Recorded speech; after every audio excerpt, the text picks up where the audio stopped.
Bienvenue à Banbury, où il n'y a rien, ou presque.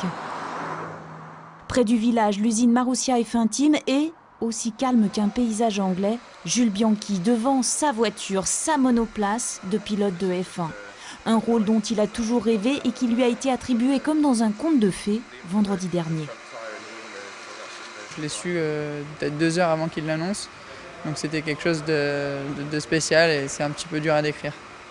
Et là, maintenant, vous le réalisez, on est devant les voitures. Maintenant, je réalise, c'est vrai que j'ai vraiment commencé ma vie titulaire et c'est quelque chose de magique.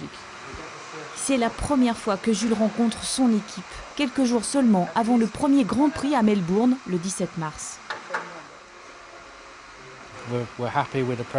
On est super content des progrès qu'on a fait depuis l'arrivée de Jules. Et même si on ne sera pas à 100% pour Melbourne, on le sera sûrement pour les Grands Prix suivants, pour Bahreïn notamment. On peut le dire, l'équipe Marussia compte sur Jules. Un garçon de 23 ans comme lui devrait être tout excité de devenir pilote de Formule 1. Lui non, il reste calme, il nous apporte de bons commentaires, il contrôle. Aujourd'hui, Marussia et ses 170 hommes ont une mission presque impossible. Alléger la voiture et le pilote avant Melbourne. Et oui, Jules est au régime, mais c'est pour la bonne cause. Vraiment le Grand Prix de rêve, là, avec pour le moment dans la situation où on est, je pense que ce serait de marquer un point. Ce serait vraiment quelque chose de fantastique pour nous et on va faire notre mieux.